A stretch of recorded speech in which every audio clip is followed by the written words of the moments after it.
Empezamos. El candidato presidencial por Pachacutic, Yacu Pérez, pide la suspensión del escrutinio oficial e insiste que se dé paso al acuerdo con Guillermo Lasso para el recuento de votos en 17 provincias. Desde el movimiento Creo sostienen que la obsesión de Pérez por el poder hace que quiera cometer ilegalidades.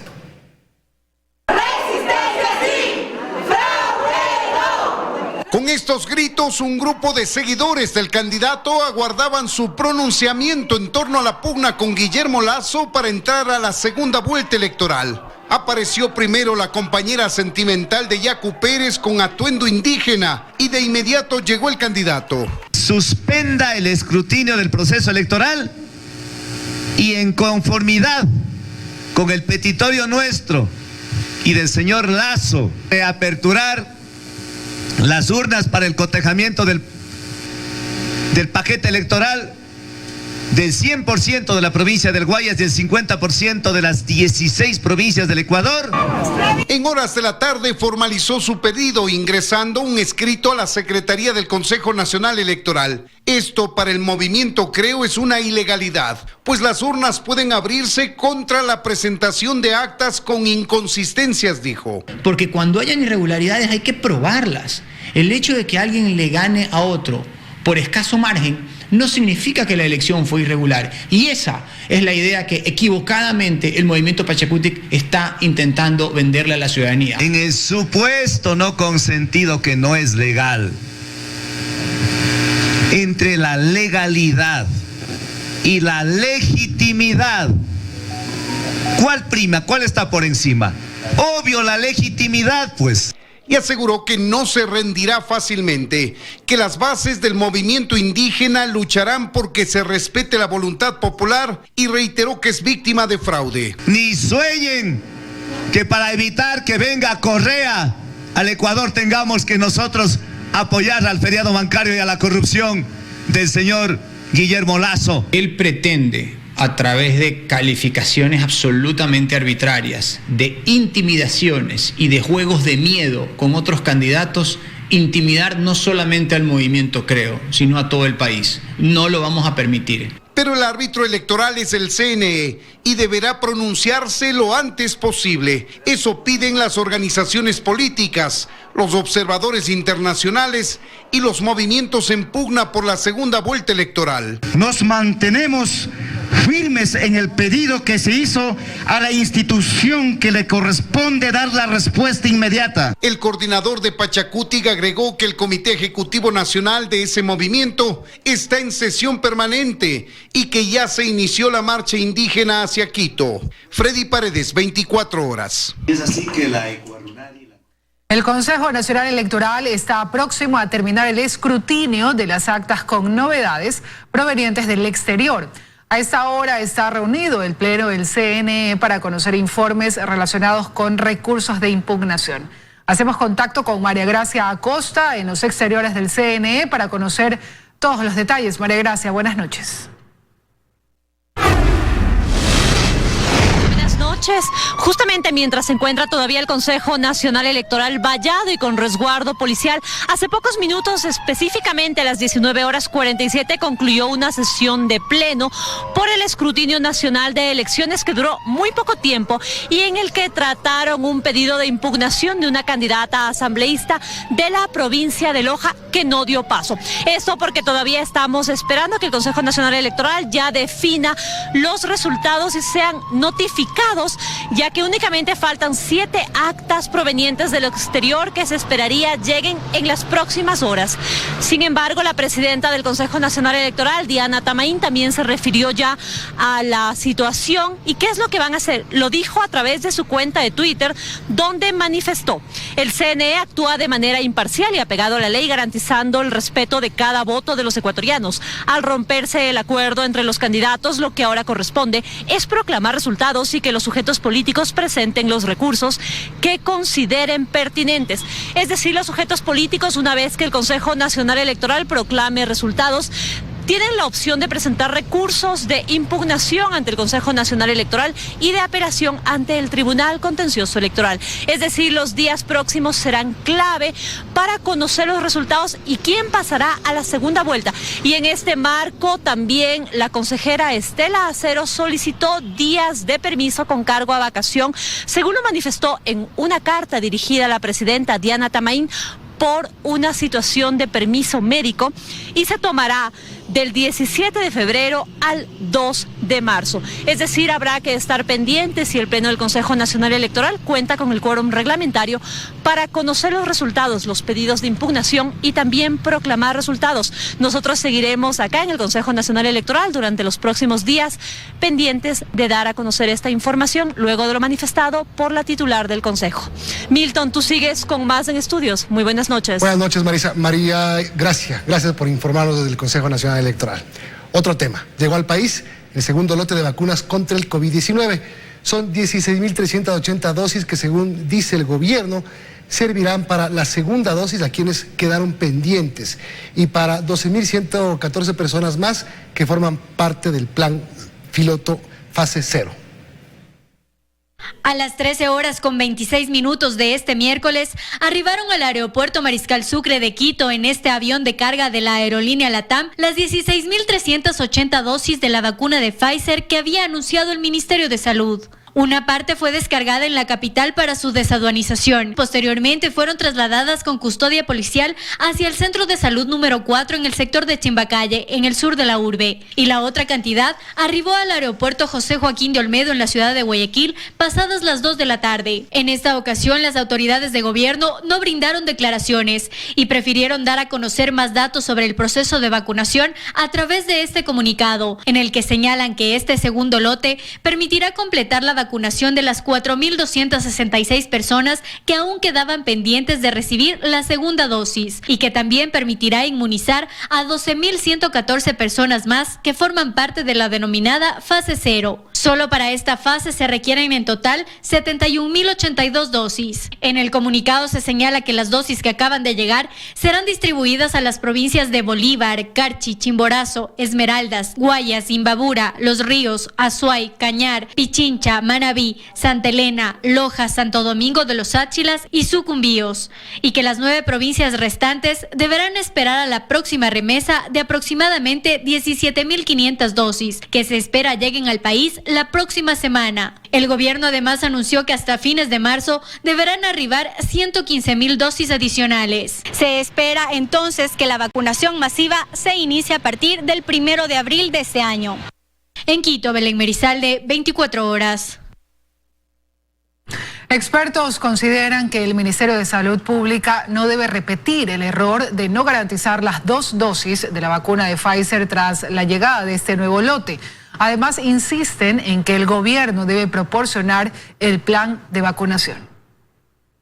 Un nuevo lote de las vacunas de Pfizer está en el país y hay tantos errores que no se deben repetir, dicen 2 investigadores. El primero, más simple y lógico, que nos deja la experiencia de las primeras vacunas, es que con este segundo lote se debe garantizar la segunda dosis para todos los vacunados, para nuevamente no correr contra el tiempo, frente a retrasos en las entregas. Si es que llegan ahora 16.000 dosis, como se había hablado, no podemos vacunar a la totalidad de las personas y quedar nuevamente a la deriva de que llegue el cargamento para la segunda dosis. Y si bien existen algunas investigaciones que hablan de extender el plazo para la colocación de la segunda dosis de 3 a 6 meses, es atrevido depender de una sola farmacéutica. Es una apuesta riesgosa. Yo creo que sería una mejor opción siempre trabajar con todas las dosis que han llegado, garantizar que esas dosis sirvan para que las personas reciban sus 2 dosis completas. Identifican además que se debería mejorar la selección de inmunizados para que en algún momento esa lenta llegada de vacunas surta efecto. Tenemos que decir vamos a seleccionar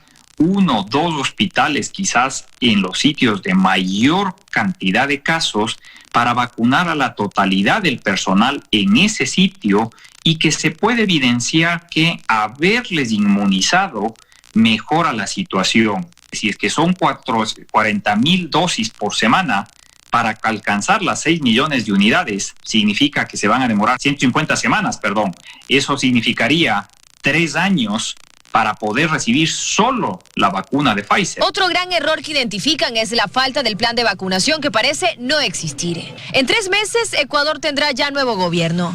¿Qué tipo de información le proporcionará el Ministerio de Salud a quienes se encargarán de un plan de vacunación que documento oficial parece no tener? Eso ya lo dirá la transición. Dayana Monroy, 24 horas. Autoridades de la Mesa Técnica de Salud del COE Cantonal de Guayaquil mencionaron que la curva de contagios de COVID-19 en la ciudad está en ascenso, al igual que el número de fallecidos. Además, la ocupación de camas UCI en los hospitales públicos y privados está al 100%. La curva de contagio del COVID-19 volvió a estar en ascenso, es lo que indican las autoridades de la Mesa Técnica de Salud del municipio de Guayaquil ante el incremento de casos registrados en estos últimos días. Y es que en este sexto informe epidemiológico del 2021, las cifras mencionan que el índice de casos sospechosos pasó de 10.1 a 11 por cada 10.000 habitantes. La tasa de casos confirmados de 1.3 a 1.45 y que el índice de fallecidos pasó de 10.7 hace 2 semanas a 15 personas que mueren diariamente a causa del virus. Porque el número de pacientes que están en UCI ha aumentado. Y recordemos que lastimosamente las estadísticas nos dicen que el 50% de los pacientes que llegan a UCI fallecen. Que aún se deberá esperar varios días para saber realmente el impacto que dejó por un lado las elecciones el 7 de febrero y este último feriado de carnaval, en donde las aglomeraciones y el descontrol primaron durante esos días. Nuestros médicos ponen todo su esfuerzo, se exponen a su familia, pero realmente la ciudadanía no le importa. Sobre la capacidad hospitalaria en la ciudad, la ocupación de camas UCI se encuentra al 100%. El hospital Luis Bernaza es prueba de aquello. Ellos, con la ocupación de camas al límite, cuentan que a la fecha llega gente que tiene que esperar para ser ingresada. La edad promedio de pacientes que ingresan al Hospital Luis Bernaza van entre los 50 hasta los 60 años de edad. Las unidades críticas se llenan, además, se produce otro fenómeno que es que no hay capacidad para atender otras patologías que siguen existiendo. Entonces, no solamente se muere la gente por el COVID, se muere además por otras patologías porque está colapsada. Mientras la situación podría tornarse complicada en los próximos días, las autoridades piden a la ciudadanía a ser más responsables, cuidando su salud y la de los suyos. Valery Villalba, 24 horas. Y sigue la escasez de la vacuna pentavalente y la espera de padres de familia en los exteriores de centros de salud frente al ofrecimiento del gobierno de regularizar su distribución hasta este lunes. Médicos rurales se suman a la preocupación y piden que la entrega de las vacunas llegue a zonas de difícil acceso. La respuesta que recibió es la misma que le dieron las otras 4 veces que vino antes. Pero no llegan todavía, dice que en una semana posiblemente haya. Yo he buscado en algunos subcentros y no encuentro. Pensó que esta vez sería diferente por el comunicado emitido por el Ministerio de Salud Pública, donde reconocieron la escasez de las vacunas para niños menores de 5 años y anunciaron que se normalizará la distribución hasta el lunes 22 de febrero.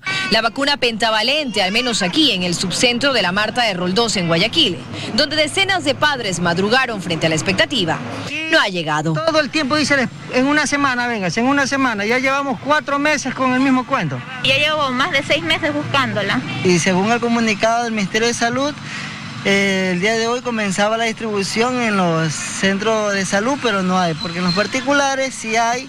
Y hay vacunas que cuestan desde $100 hasta $200. En los subcentros de la zona rural tampoco les han comunicado cuándo llegarán las vacunas. Aquí se encuentran preocupados de que la distribución de la pentavalente no se haga con agilidad en las zonas de difícil acceso. Va a haber un retraso en el esquema de inmunizaciones y esto obviamente obliga a que en el sector rural el personal acuda a las unidades de difícil acceso para encontrar a todos esos niños y niñas que no fueron poseedores de su vacuna en el momento adecuado. Solo en este subcentro hay 105 niños menores de 1 año. De ellos, al menos 60 tienen entre 2 a 6 meses. Son quienes no han recibido las vacunas. Mientras que los padres que esperan la vacuna de refuerzo, les preocupa que la primera dosis pierda efectividad. Ya el bebé ya me viene 1 año y ya no le vale porque es el refuerzo el que le falta. Padres madrugando afuera de los subcentros y médicos rurales pidiendo atención por sus pacientes más pequeños. Es lo que deja por ahora el anuncio del Ministerio de Salud, que llega 6 meses después de guardar silencio sobre las denuncias de escasez de las vacunas para bebés. Dayana Monroy, 24 horas.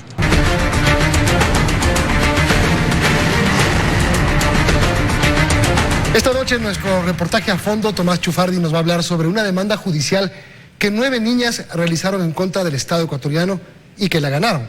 Hola Tomás, ¿de qué se trata? Así es, Milton. La Corte Provincial de Sucumbíos falló a favor de 9 niñas en una acción de protección para que el Estado elimine los mecheros de gas de la industria petrolera y los reemplace por una tecnología más limpia.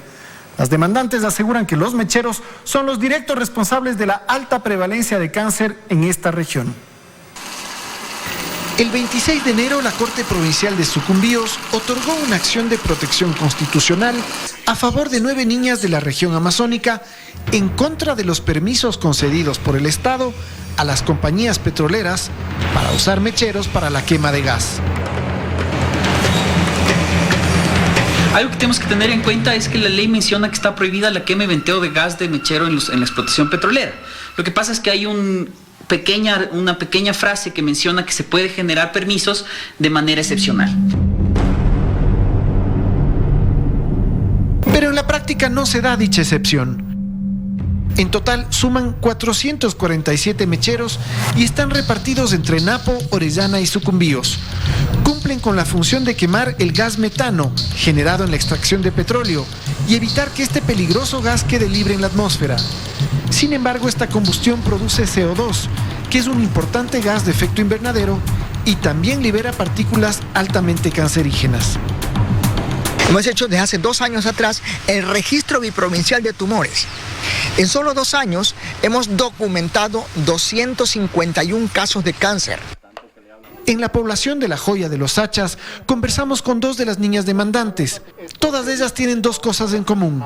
Viven cerca de un mechero y tienen al menos un familiar enfermo de cáncer. Mi papá también es una víctima de los mecheros. Tiene cáncer y los mecheros matan a los animales, matan a la madre tierra por ese humo. Cuando se apaga sale un humo muy apestoso. Unas se conocían, otras no, entonces se reunieron, conversaron y vaya casualidad, todos tenían familiares con cáncer. Por su calidad de víctimas, ¿no es cierto?, por vivir dentro de un proceso de contaminación y estar expuestas continuamente a la contaminación, generaron ellas esta acción de protección en contra del Estado. No es por mi mamá, también es para todos los amazónicos, no solo por mi mamá, para todos los amazónicos, para que tengamos una vida mejor. Los mecheros son un elemento omnipresente en el paisaje amazónico. Empezaron a aparecer desde hace medio siglo y con cada apertura de un pozo se prendía una poderosa llama para quemar el gas. Es normal encontrar muchos insectos y animales pequeños muertos a su alrededor por el fuerte calor de la flama. Y también es común encontrar mecheros apagados que botan gas metano al ambiente, un elemento mucho más peligroso para la salud. Lo que tú acabaste de oler allá, lo que la gente te comenta acá, eso es real. Sí, eso no es mentira, no es que nos estamos inventando el agua tibia dentro de todo esto. Además de la afectación a la salud y al ambiente, quemar el gas o dejar que se disperse en el aire es un desperdicio de recursos.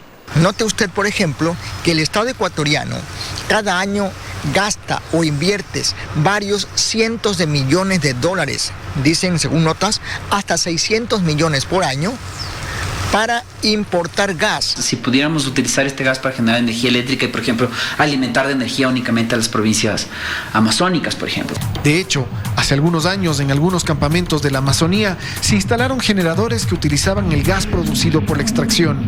Sin embargo, esa iniciativa se estancó.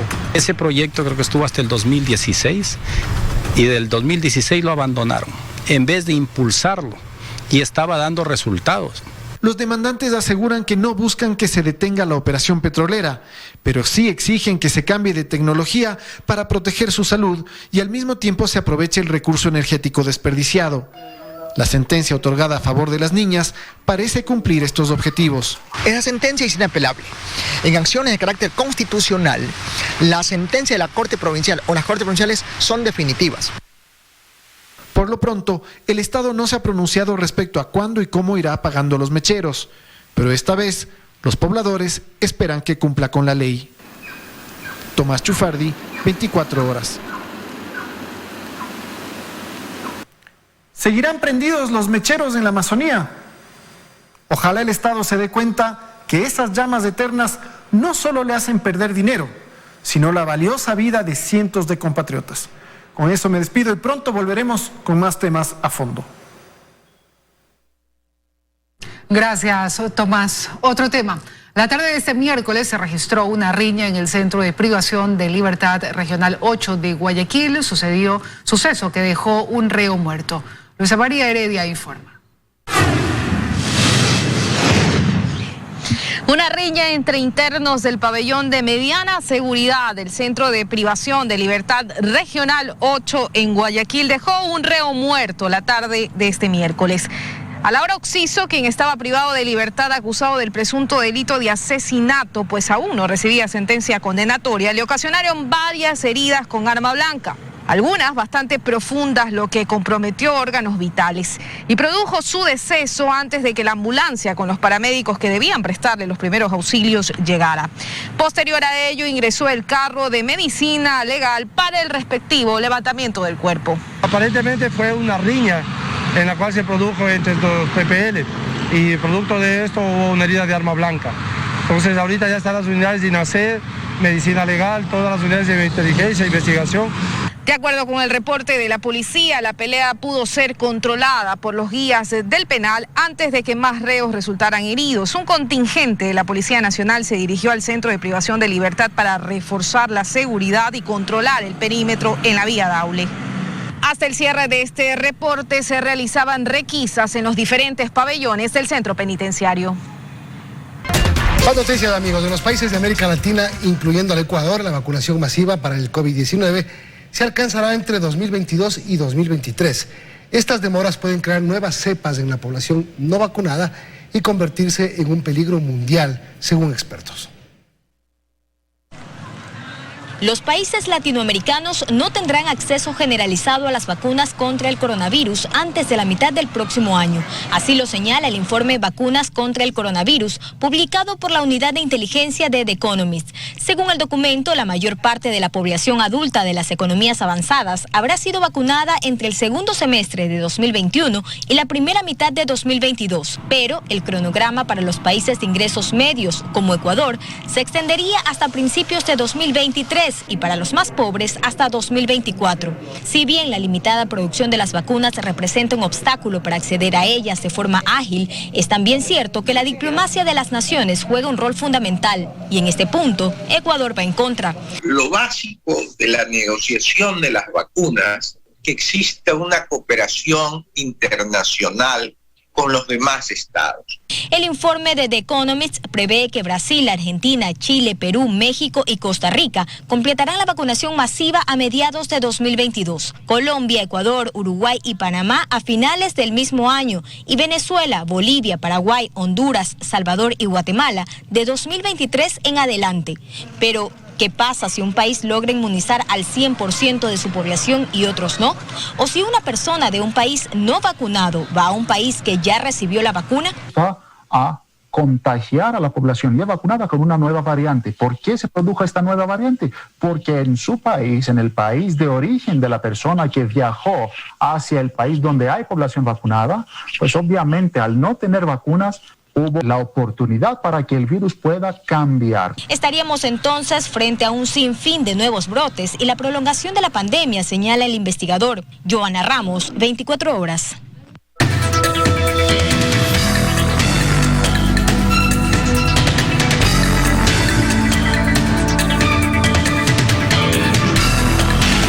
Por tu salud. Hola amigos, muy buenas noches, soy el doctor Esteban Ortiz, bienvenidos nuevamente a un segmento de Por tu Salud. El día de hoy vamos a hablar sobre cómo podríamos nosotros diferenciar e identificar las mascarillas o respiradores N95 o KN95 que son certificados o aquellos que son falsos. Pues esto es algo muy importante y es difícil de hacerlo. Sabemos que al inicio de la pandemia esto se volcó en que muchísimas oficinas de aduana y muchísimos agentes de aduana traten de impedir el paso de mascarillas ilegales a ciertos países. Estos datos no existen en nuestra región. Sin embargo, en los Estados Unidos hay información que dice que en este año se han confiscado casi 15 millones de mascarillas o respiradores falsificados que ingresaban al país por alguna de las fronteras del país norteamericano. Así lo expresan varias agencias de noticias internacionales. En referencia a esto, pues nosotros sabemos que los respiradores o las famosas mascarillas de N95 pues son la mejor forma de impedir que el virus entre al cuerpo. Pero pues debido a la grandísima demanda que existe a nivel mundial y obviamente la oferta limitada porque todo el mundo quiere, pues hemos visto que muchos productores locales o internacionales sin la calidad necesaria han empezado a producir muchísimos de estos respiradores. Pues ¿qué debemos hacer nosotros para tratar de identificar si es que uno de estos respiradores es realmente certificado o pues puede ser falsificado? Pues nosotros tenemos varias técnicas, a pesar de que no existe nada descrito como tal, pues lo más importante es entender que cuando una persona va a comprar una de estas mascarillas o respiradores, pues debería hacerlo en una agencia o en algún lugar que esté acreditado para la venta de este tipo de productos.